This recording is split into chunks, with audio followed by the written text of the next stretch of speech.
Buenas tardes a todos, ¿cómo están? Muy buenas tardes. Bienvenidos a Origen Anunnaki por Radio Nave 3. Muy contentos de estar aquí. Nuevamente con un programa especial. Así es, ¿cómo estás, Ludmila? Muy bien, ¿vos? Todo bien, por suerte.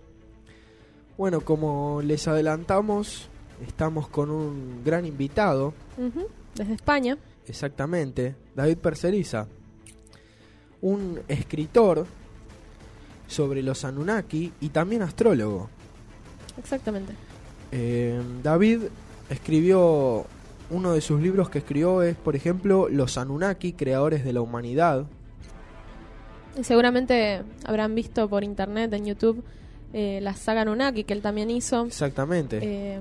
Muy buena recopilación, con sonido. Sí, con imágenes, una banda sonora y por supuesto toda la teoría más sitchiniana de los Anunnaki, ¿no es cierto? Exactamente. Pero él también es astrólogo, que eso es algo muy interesante.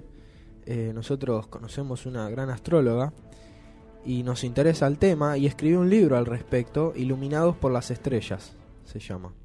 Y bueno, a lo mejor este aspecto puede arrojar luz sobre la investigación con respecto a los Anunnaki también. Exactamente. Bueno, me gustaría aclarar algo con respecto al tema y a la conversación que vamos a tener ahora, que es que es lo rico de esto de la investigación, ¿no? David tiene una postura, digamos, un poco distinta en algunos temas de la teoría de los Anunnaki. Con respecto a lo que veníamos planteándoles nosotros, ¿no? Exacto. En estos programas. Por eso nos interesaba a nuestros oyentes que también escuchen otras opiniones que son muy ricas y se basan en investigaciones totalmente serias y nada, nos parece copado compartir eso. Exactamente, y lo bueno de esto es poder cada uno contar su opinión, respetar la opinión del otro y entre todos nutrirnos de información, ¿no? Y también tratar de sacar en claro, ¿no? Porque tenemos preguntas claves como, por ejemplo, ¿cómo eran los Anunnaki? Y queremos llegar al fondo de esta cuestión. Exactamente, ahora vamos a ver que David piensa que son reptilianos. O reptiloides, ¿no? Exactamente. Bueno, vamos a introducir a David a la conversación. Hola David, ¿me escuchás? Hola, buenos días. ¿Cómo estás, David? Bien, hombre. Me alegro. Bueno, me gustaría que empecemos hablando de este tema en particular, de el aspecto físico de los Anunnaki, algo que se ha hablado mucho, ¿no? Siempre es algo que toda la humanidad quiso saber, si existen los extraterrestres, qué forma tenían. Son? Claro, son parecidos a nosotros. Sí, es una de las grandes preguntas. Es una de las grandes preguntas. Todo el mundo se pregunta eso. En general, claro, es lógico, es normal que querramos saber cuál era el verdadero aspecto de estas entidades, bastante camaleónicas, por cierto, porque tenían la facultad de metamorfosearse. Esto puede sonar ridículo, absurdo, incluso una locura, pero tenemos bastantes indicios detalladísimos, no solamente en los textos sumerio-babilónicos, sino también en los textos hebreos, de que estamos hablando de criaturas que pueden cambiar de forma a voluntad. Ajá.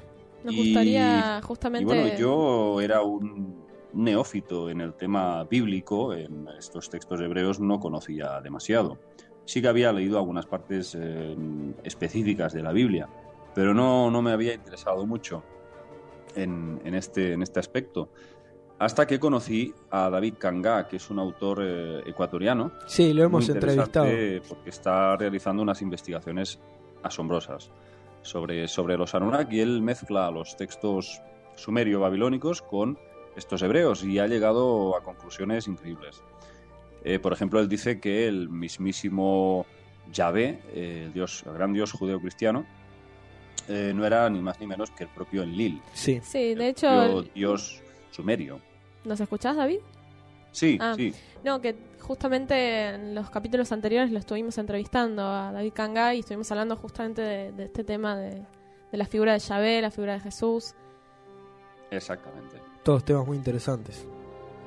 Sí, pero bueno, sin marcharnos del tema de vuestra pregunta, el aspecto de estos seres. Bueno, yo, por toda la simbología implícita que hay de estos seres reptiloides, el propio símbolo del caduceo, estas serpientes enroscadas en la vara, que por cierto representaba al propio Enki, el dios Enki, creador supuestamente de la humanidad, y por muchos otros aspectos que vamos encontrando en el resto de culturas del mundo, yo estoy convencido que son reptilianos humanoides. Sé que suena fuerte, sé que suena duro, y también entiendo que mucha gente va a pensar que todo esto es una auténtica locura. Sin embargo, lo que para mí es una verdadera locura es seguir ignorando a estas entidades, porque han estado presentes en todas las épocas de la historia y siguen. Yo creo que siguen actualmente, digamos, influyendo en el ser humano a niveles quizás más profundos de lo que pensamos.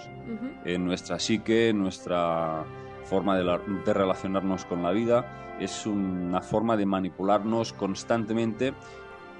¿Para qué? ¿Para qué todo esto? Pues para que no despertemos, para que no seamos capaces de formar una civilización independiente, que vivamos en armonía entre nosotros.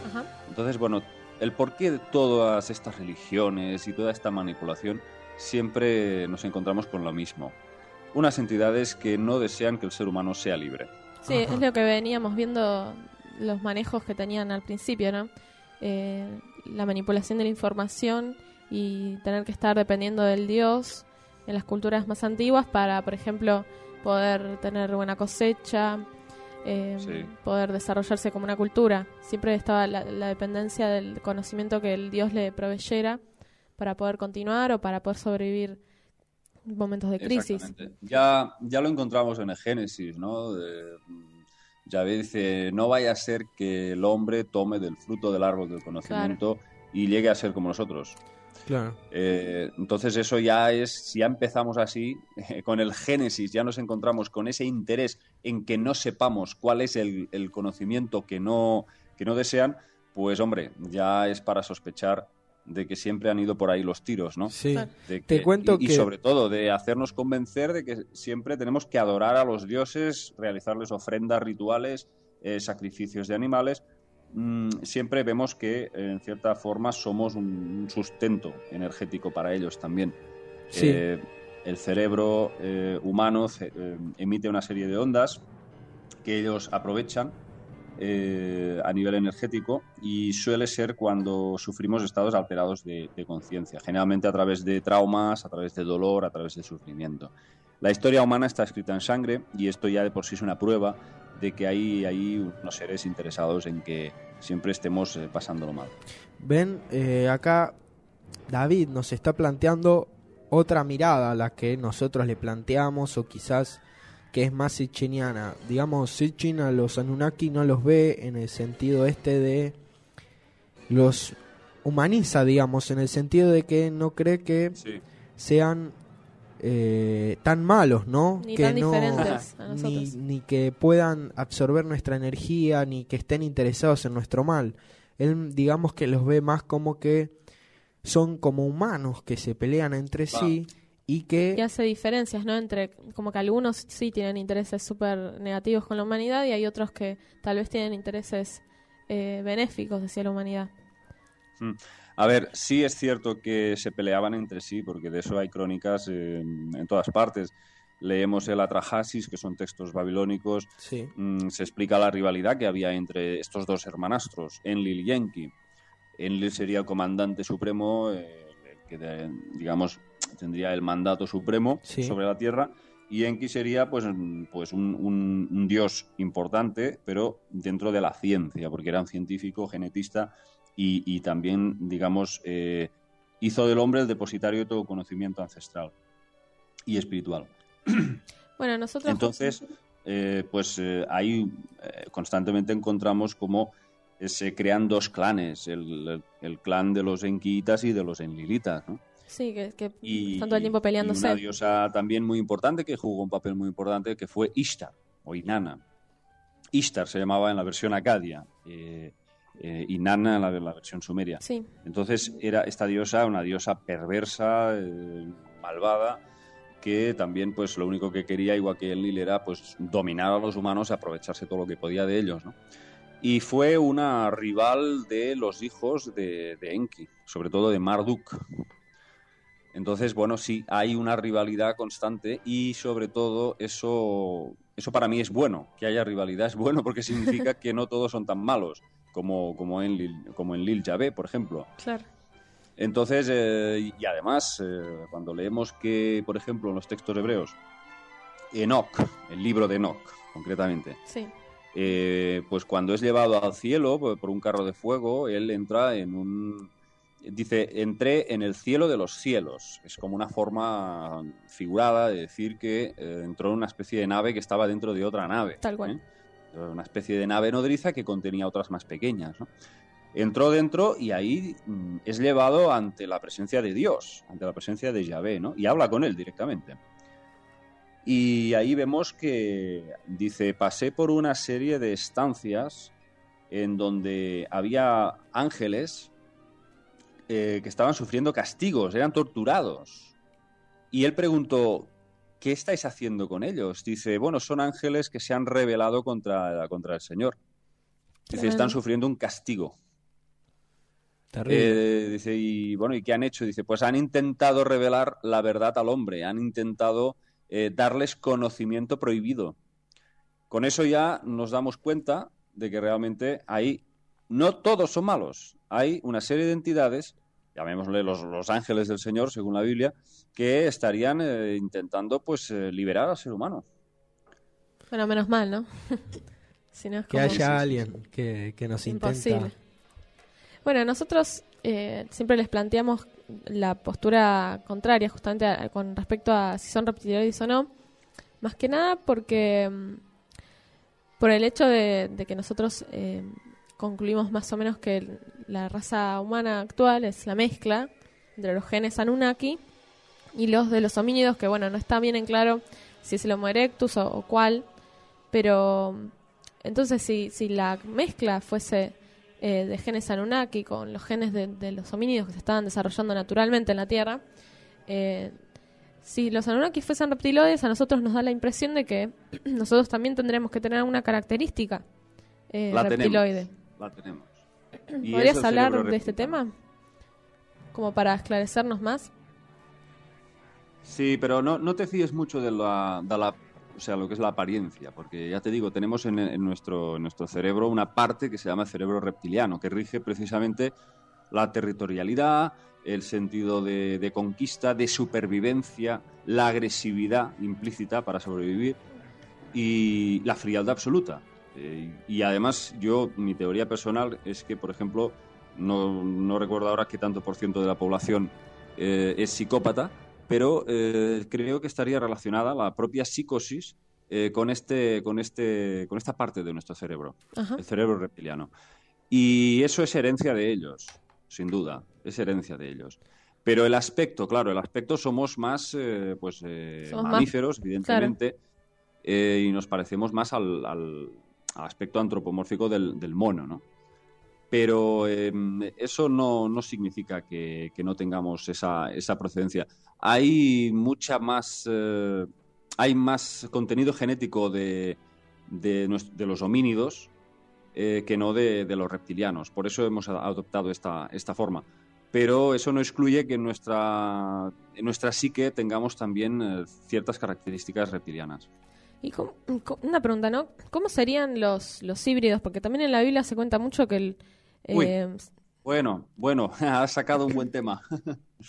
Yo estoy precisamente investigando en profundidad sobre este tema. Es decir, es uno de los temas que más me fascinan, más me obsesionan, porque realmente hubo una serie de lo que podríamos calificar como hijos de los dioses. Claro. Hijos de los dioses entendido como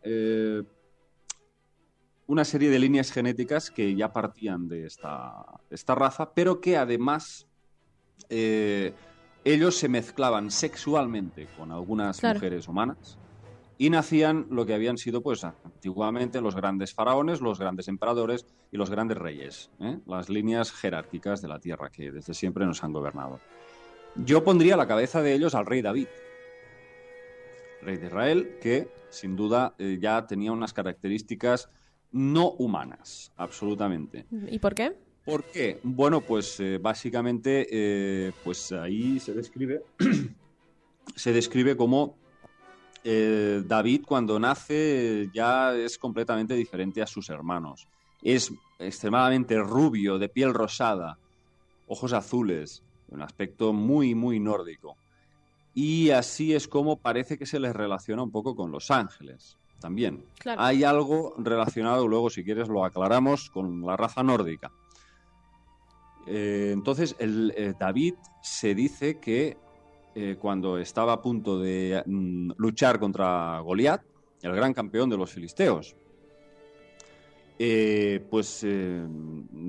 a ver, Saúl, creo que era Saúl, le dice, bueno, tú no vas a hacer nada. ¿No ves que este tipo, pues lleva toda la vida luchando? Es un profesional. Y David le dice, mira, yo soy un pastor. Y cuando viene un león o un oso a atacar a mis ovejas, me lanzo encima, le agarro de la mandíbula y saco la oveja y la rescato. Y si intenta atacarme, lo mato con las manos desnudas. O sea, ¿qué clase de ser humano, y además adolescente, que no tendría más de 15, 16 años, es capaz de lanzarse encima de un león o de un oso y matarlo con las manos desnudas? Claro.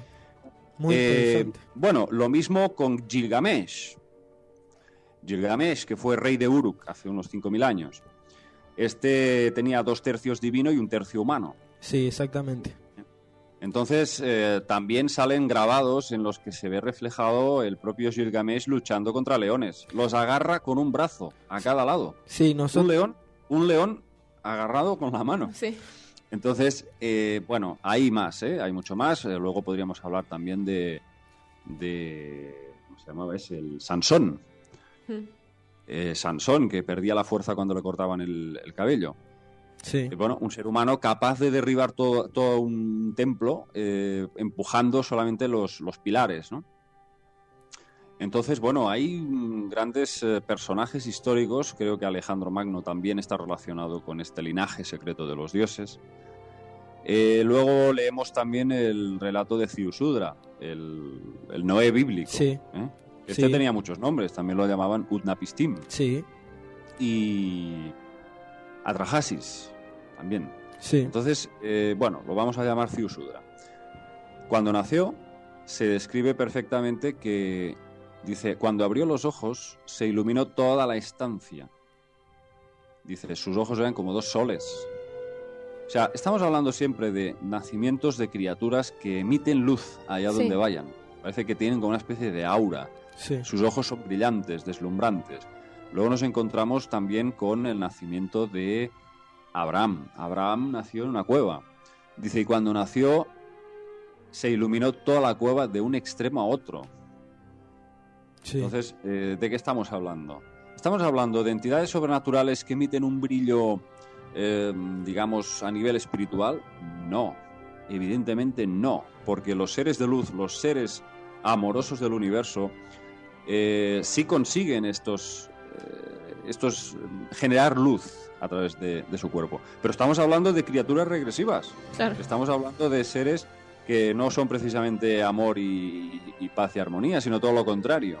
Entonces, ¿cómo explicamos estas auras resplandecientes que también eran transmitidas a los genes de sus hijos, de sus descendientes? Bueno, pues es muy sencillo, es a través del oro.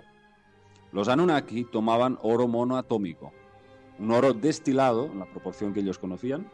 Nosotros evidentemente la desconocemos, y a través de este oro eran capaces de emitir luz. ¿Por qué? Porque por los altos niveles de cobre en sangre se producía este particular efecto luminiscente. Ajá. Se dice que tomaban este oro para alargar su longevidad, ¿puede ser?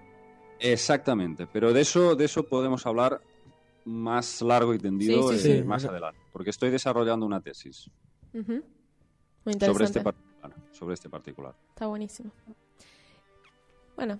Te quería, muy interesante todo lo que acabas de decir. Es más, muchos de esos temas los hemos abordado, como el de Gilgamesh, como el de Ziusudra, el Noé bíblico, y todos esos temas la verdad que son fascinantes porque muchos de ellos hablan del nacimiento y de cómo estas características especiales que se daban cuenta apenas nacía que no era humano y le decían vos estuviste con algún dios, y eso la verdad que es muy muy interesante. Pero ahora cambiando un poco de tema, vos que sos astrólogo y a nosotros nos interesa mucho, te queríamos preguntar por el tema de simplemente el tema de la astrología y sus orígenes. Nosotros sabemos que los sumerios escribieron mucho sobre astrología y está detallado en sus tablillas. Nosotros creemos que es imposible que a ojo desnudo se haya tenido tal conocimiento del cielo y dividir el cielo en casa de 30 grados, asignarle un efecto a cada uno, a no ser la única explicación posible a nuestro entender y el de muchos otros teóricos, es que este conocimiento le fue dado por los Anunnaki. Hombre, clarísimamente Enoch fue el primero que explica cómo fue instruido en las artes celestes. Fue uno de los primeros. Y luego, digamos que los primeros astrólogos aprendieron sus lecciones astrológicas pues en lo alto de los llamados zigurats, unas enormes torres de observación. Y ahí, en esos zigurats, vivían los dioses. Sí. Y en los textos sumerios se dice como tenían ahí su vehículo, sus pájaros para volar, ¿sí? O sea, sus naves, y vivían ahí con ellos, es decir, que compartían todos sus conocimientos. O sea que la astrología es imposible que se haya podido desarrollar a ojo desnudo mirando puntitos en el cielo. Sí, es una cosa que yo no entiendo cómo la gente se puede tragar esta locura de versión oficial. Sí, y cómo los arqueólogos se han vendido de la forma que se han vendido porque saben muchísimo más de lo que dicen. Sí, y sin embargo lo que les interesa es conservar sus carreras. Sí, o no creen les interesa conservar sus carreras. Eso es lo único que pasa aquí. Sí, pero cada vez son más los doctores, físicos, científicos de alto nivel que están abriendo, digamos, su mente a explorar estas cosas y están empezando a hablar, están empezando a revelar cada vez más datos, ¿no? Y uno de ellos es precisamente este tema que acabas de apuntar, que realmente la astrología ha sido desgraciadamente muy atacada, muy dividida, especialmente a partir de la época medieval por la Iglesia, pero la astrología y la astronomía iban juntas, eran hermanas, iban de la mano. Y se fueron dividiendo y ha quedado pues la astrología como una especie de pseudociencia, solamente pues relacionada con estos pitonisos y pitonisas de la televisión, con sus bolas de cristal meten en el mismo saco a videntes, mediums, tarotistas, astrólogos, los meten todos ahí en el mismo saco y hacen una especie de cóctel del horror, digo yo. Y ahí pues nada, se confunde y se pierde este conocimiento tan mágico y tan ancestral como es la astrología, ¿no? Porque estos seres conocían perfectamente, y no solo la conocían, sino que además ellos actuaban en función de los movimientos de los astros. Estos dioses se regían por las llamadas eras zodiacales. Sí, sí. Y esto lo encontramos en los textos sumerios, cuando se habla de la llegada del carnero, claro, que era cuando estaba intentando gobernar el mundo entero Marduk, sí, hijo de Enki. Estaban esperando la era del carnero, la era de Aries, pero aún estaban en la era de Tauro, y precisamente Enlil era del signo de Tauro. Sí. O sea que es que ellos vivían y digamos, y compartían todos estos conocimientos. A veces pasa con este tema que justamente lo que plantea Sitchin es que como ahora hay un cambio de era, sí, no puede llegar a pasar que otro Anunnaki tome el control, el poder, digamos, porque le corresponda, y cambien las cosas, ¿no?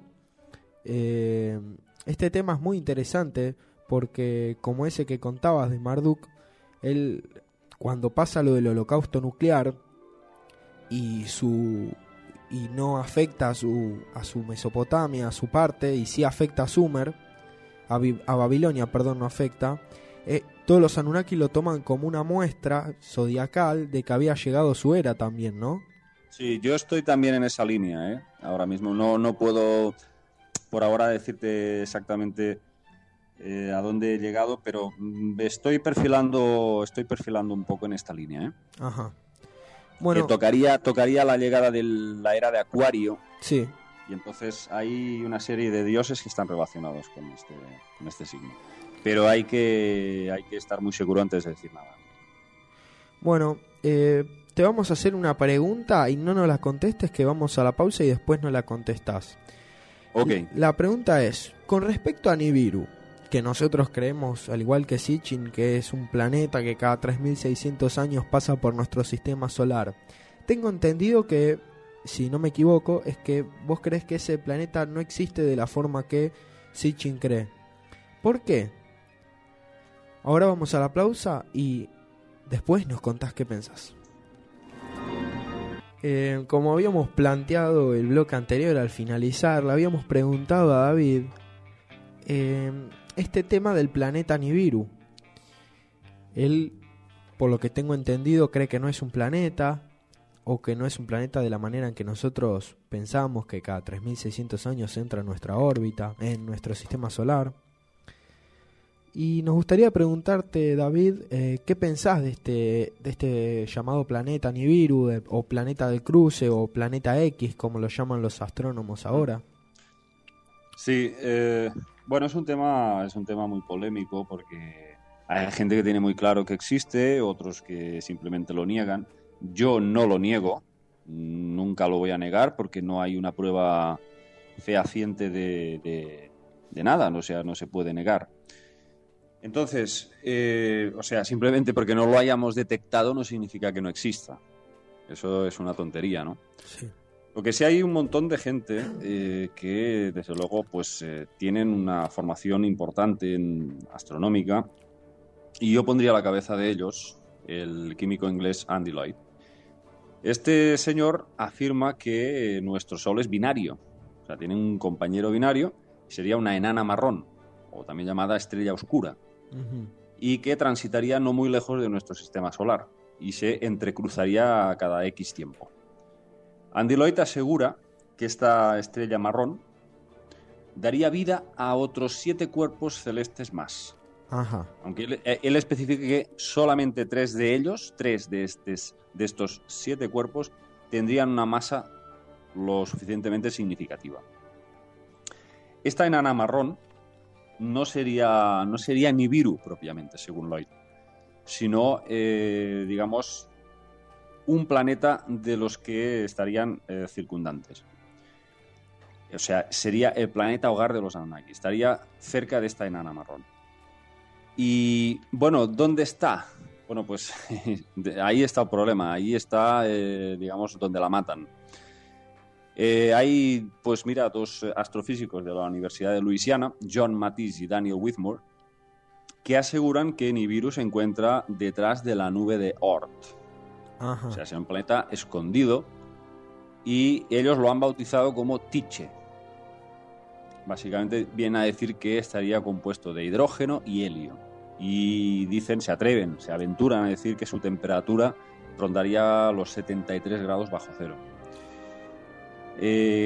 Bueno, claro, Sitchin decía que pasaba cada 3.600 años.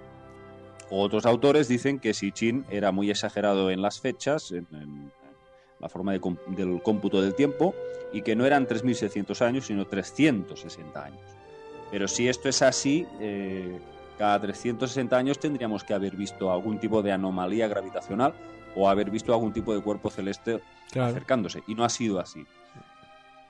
Bueno, también hay que decir que según Sitchin, Nibiru tiene 11 satélites. O sea que tendría una buena comitiva si pasara por aquí. Y esto, desde luego, crearía unas perturbaciones gravitacionales brutales, ¿no? Entonces, bueno, dicho esto, hay, como veis, muchas especulaciones, pero nada claro. No hay nada, digamos, a nivel astronómico lo suficientemente contundente para decir que de momento pues lo podamos asegurar al 100%.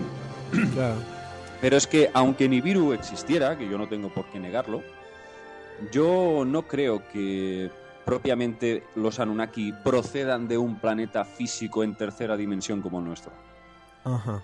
Aunque Nibiru existiera, yo estoy convencido de que los Anunnaki proceden de otro plano de la realidad, de otra dimensión. Ajá. y me atrevería a decir de la cuarta dimensión inferior, no la cuarta dimensión ascendente en el camino que entendemos de luz, entendido como camino de la evolución. Sí. Hablamos de cuarta, quinta, sexta dimensión, donde estarían supuestamente ubicados estos maestros de luz de los que tanto hemos oído hablar en los últimos tiempos.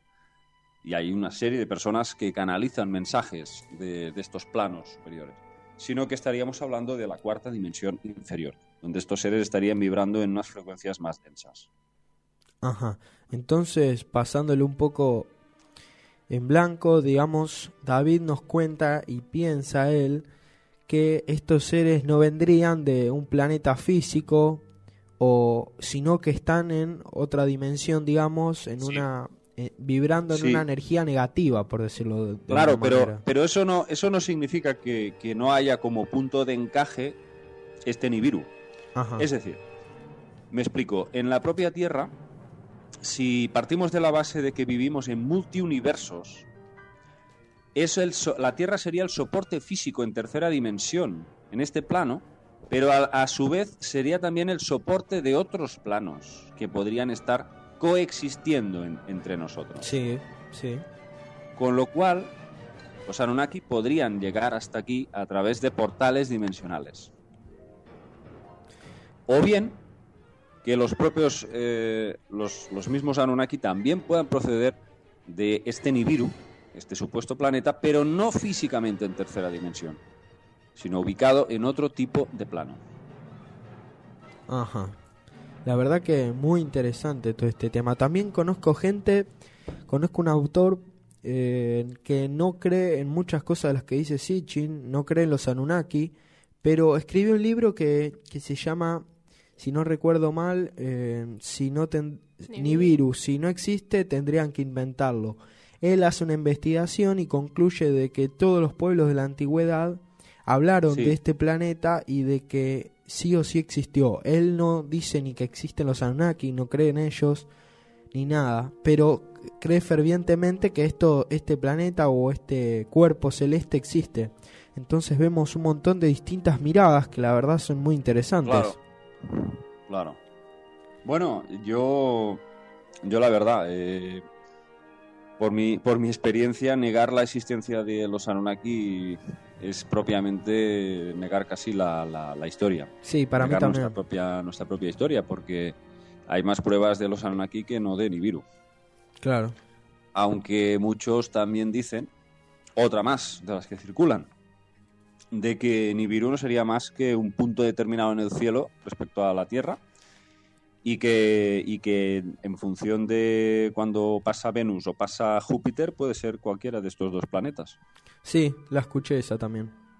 Claro, hay muchas interpretaciones a este respecto, pero yo lo veo algo bastante bullicioso, bastante confuso, poco concreto, astronómicamente, de poder ubicar una cosa así. Con la de telescopios que hay en el mundo, con la de astrónomos independientes que no están asociados a la NASA, que podrían revelar grandes datos, y por ahora no aparece una cosa clara, contundente. Y te hago una pregunta, David, porque todavía es como que estoy procesando todo el tema de los Anunnaki viniendo como de otra dimensión. Porque la historia, lo que se suele contar es que ellos vinieron a la Tierra para buscar materiales, ¿no es cierto?, para buscar minerales particulares, y es como que no termino de asociar una necesidad totalmente material con un viaje entre dimensiones, como que si tienen cuerpo físico, ese cuerpo es el que por así decirlo, se transporta entre una dimensión y la otra, y ¿para qué vinieron acá si viviesen en otra dimensión? ¿Entendés cuál es mi pregunta, más o menos? ¿Cómo? Perdona, no te oigo bien. ¿Ahora me escuchás? Sí. No, como que no termino de coordinar las dos historias. La historia que habla de los Anunnaki viniendo a la Tierra en busca de minerales. Algo tan material. Claro, una cosa súper concreta y material. Y los Anunnaki como seres de otra dimensión viniendo acá, que no sé cómo, digamos, por portales dimensionales, pero sí, vendrían corporalmente. porque toda la historia pareciera decir que ellos estaban físicamente acá, había contacto. No, estaban, o sea, son físicos, son biológicos. Lo que pasa es que las leyes de la biología se pueden violar a través de frecuencias vibratorias de otros planos que vibran en otro tipo de frecuencia. Ahí está el enigma, y ahí está uno de los grandes misterios, que es lo importante que era para los Anunnaki el desarrollo de ciertas facultades psíquicas, como la glándula pineal. Y eso aparece, lo sabéis vosotros, que veo que sois conocedores del tema, bueno, pues la representación de la piña. Sí. Siempre vemos a los Anunnaki sujetando una piña. Exactamente. Yo creo que es una asociación con la glándula pineal que tenemos entre ceja y ceja, y que, desde luego, pues ahí se puede establecer un nexo, un puente entre esta dimensión, tercera dimensión, con la que ellos procedan, y de alguna forma crear como una especie de energía o vibración que pueda conferirles la facultad de realizar estos prodigios que a ojos humanos son, pues eso, milagros, como es transformarse, transfigurarse. Sí. Y con respecto al uso, al consumo energético que vos decías, del sufrimiento humano, de todos los problemas, ¿vos decís que ellos son conscientes de esto o no? Hombre, por supuesto que son conscientes. Ellos son seres, son como demonios. Es decir, no hay ninguna diferencia entre un demonio propiamente como conocemos con estas entidades. Son criaturas que disfrutan con el sufrimiento. Son psicópatas. Uh-huh. Lo que pasa que no todos. Es decir, hay algunos que parece ser, por estos textos antiguos que vemos, y yo tengo grandes discusiones con muchos investigadores que dicen que son, pues eso, malos malísimos. Yo digo que no, que hay algunos que desarrollaron algún tipo de conciencia hacia el ser humano. Incluso, pues, llegaron a amar a los seres humanos. Claro. Yo estoy convencido de eso. Enki, dicen que en los textos cuentan como que Enki, con algunos seres como con Adapa, se llegó a sentir un cariño, lo quería, digamos. Bueno, es que tiene mucha lógica y todo conduce a pensar eso, porque no hay que olvidar que él nos creó. Sí. Bueno, nos creó, él nos hibridó. Sí. Entonces él se sentía padre de la humanidad. Y tiene mucho sentido, incluso por la personalidad de Enki, que era todo un personaje, en el sentido de que era un libertino sexual, era una persona con una forma de pensar, pues eso, muy, muy libre, muy experimentador, le gustaba mucho hacer experimentos. No era destructivo, era al revés, era un ser constructivo. Le interesaba crear, levantar civilizaciones. Este ser no lo considero yo que le interesara alimentarse del dolor o del sufrimiento. Sí, quizás lo hizo como mucho a nivel de sacrificios de animales, eso sí, porque él mismo pedía a los humanos que rindieran culto y hicieran ofrendas rituales a ciertos dioses, ¿no? Ajá. Entonces, bueno, de alguna forma sí que estaba en este aspecto compinchado con el resto, y eso estoy de acuerdo con David Kanga.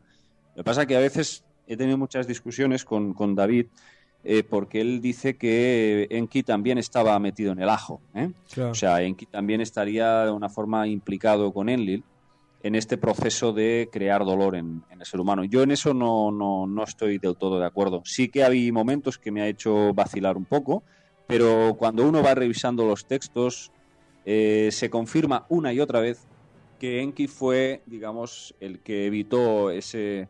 la extinción masiva de la humanidad durante el diluvio. Claro. Muchas otras cosas, cuando Enlil decidió dejar a la humanidad muerta de hambre, una hambruna masiva, unas sequías que no había frutos en el campo, etcétera, pues Enki les enviaba todo tipo de comida. Sí. Es más, hacía llover comida del cielo, dicen los textos. Sí. O sea que Enki realmente ha sido el protector de la humanidad. Quizás sin él no estaríamos ahora mismo teniendo esta conversación. Sí, pienso exactamente lo mismo. Y ahora nos están quedando pocos minutos, así que te voy a hacer las últimas 2 preguntas. La primera es con el tema Jesús. No sé si vos tenés una opinión particular, si vos crees que es un humano modificado genéticamente, o si fue un híbrido Anunnaki. O bueno, si el hecho de que haya habido tantos Jesuses, porque está toda la cultura, todo el folclore, está lleno de esta mitología crística, de entidades como propio Buda, casi siempre nacidos un 25 de diciembre, que bueno, pues son crucificados o mueren, luego resucitan, se convierten en el Mesías, ¿no? El Salvador de la humanidad, los avatares de síntesis, ¿no?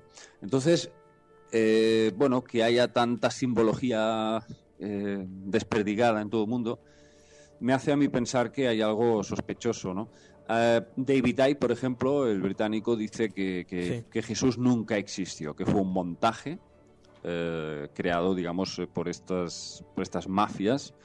Él llama mafias a estos patriarcas, estos profetas que de alguna forma confeccionaron esta historia en base a otros textos más antiguos que se conocían para crear este mito, este falso mito de Jesús. Yo no soy tan radical como David Icke, yo pienso que sí existió Jesús. Lo que pasa que sí estoy de acuerdo con que se le quiso, digamos, adjudicar esta mitología de Mesías, ¿no? De Salvador, el ungido. Lo llamaban así en el pueblo hebreo, el ungido pues era el que sería el rey, ¿no? Entonces, claro, no puedo pronunciarme mucho sobre el tema de Jesús porque no lo tengo claro aún. Es uno de los grandes enigmas de la humanidad. Sí estoy convencido que fue concebido por estos dioses, o sea, que fue un híbrido en toda regla.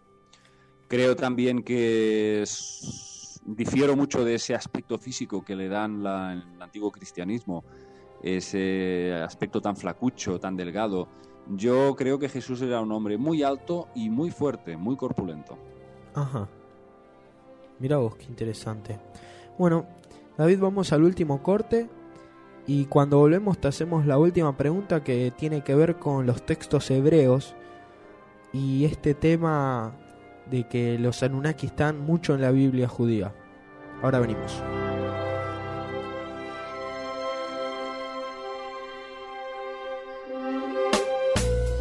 Vamos a ir al último tema porque nos estamos quedando sin tiempo, que es el tema de los textos hebreos. Tengo entendido, David, que vos en octubre vas a sacar una saga en la que relacionás los textos hebreos y los apócrifos, los llamados apócrifos, con los Anunnaki. A mí particularmente es un tema que me apasiona porque yo llegué a conocer a los Anunnaki gracias a la Biblia, porque vi muchas incongruencias cuando hablaban de a nuestra imagen y semejanza, en plural. En plural. Claro, o Elohim, que significa dioses y no Dios, y tantos otros temas que me hicieron darme cuenta que había algo que en el colegio no me estaban contando. Por supuesto. Claro. Bueno, yo para mí lo que más me ha acercado a estudiar la Biblia ha sido pues todos los actos vandálicos, crueles y sanguinarios de Yahvé. Porque en el Antiguo Testamento vemos que realmente estamos hablando de un Dios iracundo y un Dios muy, muy cruel y vengativo. Sin embargo, en el Nuevo Testamento, pues como ya estaban estos profetas interesados en esta religión monoteísta, esta religión de un solo Dios, que desvirtúa completamente todo el mensaje del Antiguo Testamento original, entonces pues vas viendo cómo se van cambiando las cosas para dejar un sabor dulce en la boca y que la gente vaya olvidando las anteriores crueldades de Yahvé. Y bueno, pues mira, solamente te voy a hacer una reseña. Yahvé, por ejemplo, dicen los textos en Samuel 24, 11, 15. Yahvé envió una epidemia a Israel desde aquella mañana hasta el tiempo señalado y murieron 70.000 hombres del pueblo desde Dan hasta Beerseba. Ajá. En Éxodo 32, 26, 28. Yahvé le ordena a Moisés: ponga cada cual la espada a su lado, pasad y traspasad por medio del campamento desde una puerta a otra, y que cada uno mate aunque sea al hermano, al amigo y al vecino. En un solo día 23.000 personas fueron pasadas a espada. Y por último, os recuerdo lo que hizo Yahvé cuando ayudó a los judíos a escapar de Egipto. El pueblo de los amalecitas se interpusieron en su camino. Pasados unos siglos, Yahvé no solo no había olvidado aquel incidente, sino que decidió exterminar a todos sus habitantes. O sea, se cargó a toda una raza. Y dijo: he decidido castigar lo que hizo Amalek a Israel, cortándole el camino cuando subía de Egipto. Ve pues, Saúl, y hiere a Amalek, y destruye todo lo que tiene, y no te apiades de él. Mata a hombres, mujeres, niños y aún los de pecho, vacas, ovejas, camellos y asnos. Y Saúl derrotó a los amalecitas y tomó vivo a Agag, el rey de Amalek, pero mató a todo el pueblo a filo de espada. Esto en un momento os he dado cuatro puntilladas de lo que hacía este personaje, este ser cruel. Sí. Sin embargo, lo que parece incomprensible para, como dice David Kanga, pues que haya, no recuerdo ahora cuántos millones de personas de este planeta que lo adoran. Claro. Y bueno, y siguen considerando que es el Dios Padre del universo. Sí. Un ser que, desde luego, pues viene aquí a promover la violencia, la sangre y la discordia. Eso es algo que, desde luego, si yo tengo un concepto de Dios, esto es el demonio. Claro, totalmente. Bueno, porque, David, nos quedamos sin tiempo. No tengo palabras. Hola, ¿me escuchás? Sí, dime. Ahí está, perfecto. Nos quedamos sin tiempo, así que vamos a tener que dejarla para otra vez. La verdad que un gusto haber podido hablar con vos. Les recomendamos a todos nuestros oyentes visitar tu Facebook, David Parceriza, o tu página www.davidparcerizapuig.com.ar. Muy interesante todas tus charlas y te esperamos la próxima. Muchas gracias, muy amable. Gracias a vos, David. Saludos. Chao. Bueno, y la verdad que un muy buen programa, muy interesante todo lo que nos contó David. Vemos que como diferimos en muchos temas de los Anunnaki, coincidimos en tantos otros. Vemos, por ejemplo, este tema que está hablando de Yahvé. Él piensa exactamente lo mismo que nosotros, que un Dios no puede ser tan sangriento, mandar a matar, discriminar y todas estas cosas. Nosotros acá nos damos cuenta de lo que está pasando de fondo. ¿Por qué nos hicieron creer que Dios es Yahvé? Bueno, Ludmila, ¿qué nos querés decir con respecto a esto? Es una forma de mantener el control, ¿no? Porque si el poder lo tenía este ser en Lil, que es el que era de mayor rango dentro de los Anunnaki, obviamente que el manejo que tenían era a través de la soberanía, de la religión, a través del culto, de los sacrificios. Y a pesar de tener todas estas costumbres malignas, había que dibujarlo de alguna manera como un dios, alguien a quien adorar. Y yo siempre me acuerdo de la frase temor de Dios, que la siguen usando en lo que es el catolicismo, y para mí es como un delirio total pensar que uno tiene que tener temor de Dios. Claro. Nunca terminé de entender esa frase, pero bueno, da cuenta justamente de la forma de manejo que tenían ellos.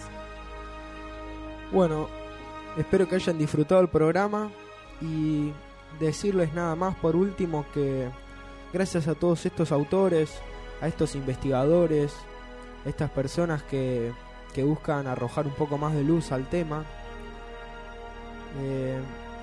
nos hacen darnos cuenta cuál es nuestro verdadero origen, que nuestro verdadero origen es Anunnaki.